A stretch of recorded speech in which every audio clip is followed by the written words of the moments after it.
दुनिया के नक्शे पर एक ऐसी जगह जो साइज में इंडिया से थोड़ी सी छोटी है और वहाँ 56,000 के लोग रहते हैं। यानी एक छोटे से स्टेडियम जितने लोग पूरी जजीरे पर फैले हुए हैं। लेकिन यहाँ हैरत की बात ये नहीं है, हैरत की बात ये है कि इस बर्फीली जमीन यानी इस जजीरे का नाम ग्रीनलैंड किसने रखा और क्यों रखा।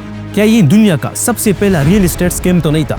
और कैसे डेनमार्क जो इस जजीरे से हजारों किलोमीटर की दूरी पर है वो इसका मालिक बना। चलिए आज की इस वीडियो में इस मिस्ट्री को डिकोड करते हैं। ये कहानी शुरू होती है 10th सेंचुरी के एक शख्स से जिसका नाम था एरिक द रेड, एक खतरनाक वाइकिंग जिसके बाल, दाढ़ी और इवन फेस का कलर भी रेड था, जिसकी वजह से उसे एरिक द रेड कहा जाता था। एरिक नॉर्वे में पैदा हुआ। उसका बाप दिमाग से बहुत तेज था तो उसने नॉर्वे में एक मर्डर किया जिसकी वजह से उसे नॉर्वे से निकाल दिया गया और वो अपनी पूरी फैमिली को लेकर आइसलैंड की तरफ चला गया। आइसलैंड में जाकर उस वक्त एरिक सिर्फ और सिर्फ 10 साल का था और वो उस वक्त से बहुत ही बड़ा वाइकिंग की तरह बिहेवियर करता था। और जैसे जैसे वो बड़ा हो रहा था उसने अपने साथ कुछ कराई के लोग रखे जो हमेशा उसकी हिफाजत के लिए उसकी इर्द गिर्द ही रहते थे। तो एक दिन इसी गुलामों ने एरिक की हमसाई की जमीन पर लैंड स्लाइडिंग कर दिया, जिस पर एरिक के हमसाई को बहुत ज्यादा गुस्सा आया और वो गुस्से में जाकर उसने सारे गुलामों को कत्ल कर दिया। एरिक ने जब ये देखा तो वो बहुत ज्यादा शॉक हुआ और उसने ये सोचा कि ये तो अब मेरी डिग्निटी का मसला बन चुका है, इसलिए मैं इसका बदला जरूर लूंगा। और वो वहां से जाकर उन दो हमसाइयों के पीछे गया और उन दोनों को कत्ल कर दिया। मर्डर करवाने पर जिस तरह एरिक के बाप को नॉर्वे से निकाल दिया गया था, इसी तरह एरिक को आइसलैंड से निकाल दिया गया। एरिक एक नए रास्ते पर चला गया और वहां जाकर उसने एक ऐसी जमीन दरियाफ्त की जहां पर सिवाय बर्फ की कुछ नहीं था। अब वहां जाकर एरिक ने कुछ साल गुजारे और वहां उसके दिमाग में ये ख्याल आया कि मैं अगर आइसलैंड से कुछ लोग यहाँ पे बुलाऊं तो यहाँ मैं एक बहुत बड़ा वाइकिंग बन सकता हूँ।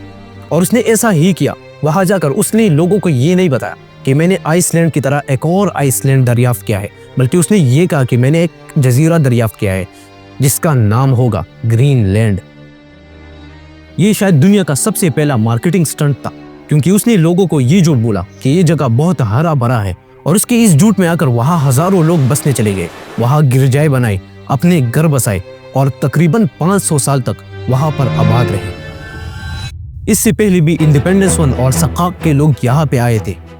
ये कोई फौज या सरगर्दान मुसाफिर नहीं थे, बल्कि ये माहिर शिकारी थे जो कनाडा के शुमाली इलाकों से बर्फ पर चलते हुए यहाँ पहुंचे। ये लोग मुस्क ऑक्स और सील्स का पीछा करते हुए इस नई जजीरे तक पहुंचे। इन लोगों ने पत्थर के औजार बनाए और हार्पून्स का इस्तेमाल सीखा और इन लोगों ने सर्दी से बचने के लिए बर्फ के ब्लॉक से इग्लूज बनाए, लेकिन वो नाकाम रहे। तकरीबन 1500 साल तक ये लोग वहां पर आबाद रहे और फिर सर्दी इस कदर बढ़ गई कि खुराक खत्म हो गई और ये पहली आबादी खामोशी से तारीख के अंधेरों में गुम हो गई। ये एरिक वाइकिंग से पहले की कहानी थी और वाइकिंग्स भी तकरीबन 500 साल तक यहाँ पर आबाद रहे, लेकिन उसके बाद वो भी सर्दी की जिद में आ गए। 14th सेंचुरी में दुनिया का टेम्परेचर अचानक कम हो गया, जिसे लिटिल आइस एज कहा जाता है। और वाइकिंग्स जो के तिबारी पर जिंदा थे उनके फसलें जम गई, उनकी मवेशी मर गई और जो यूरोप से उनकी तरफ मदद लाने वाले जहाज थे वो भी बर्फ में फंस गए। और ठीक इसी वक्त जब वाइकिंग्स मौत से लड़ रहे थे तो नॉर्थ से और लोग थूली और इनुइट दाखिल हुए। वाइकिंग्स ने इनको कमजोर कहकर इनका बहुत मजाक उड़ाया, लेकिन वाइकिंग्स की ये बहुत बड़ी गलती थी, क्योंकि इन्हीं लोगों इनुइट के पास हार्पून्स की महारत थी और उनके पास डॉग स्लेट्स थे।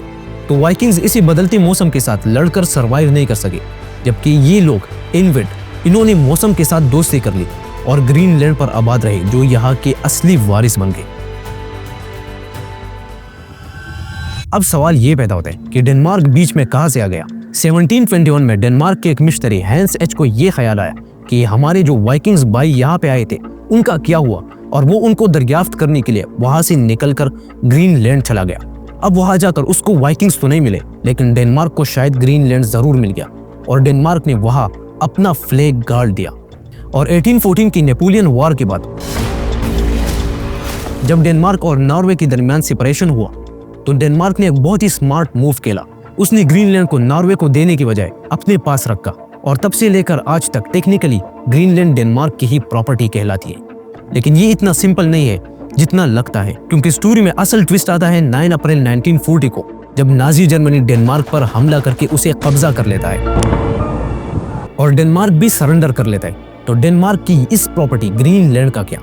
बट यहाँ पे हमारी स्टोरी का हमेशा जो विलन होता है उसने एंट्री कर दी, यूनाइटेड स्टेट्स ऑफ अमेरिका।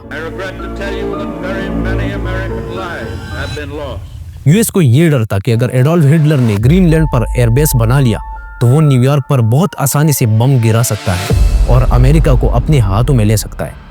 इसलिए 1941 में अमेरिका ने ग्रीनलैंड के साथ एक एग्रीमेंट साइन किया, डिफेंस ऑफ द ग्रीनलैंड के नाम से।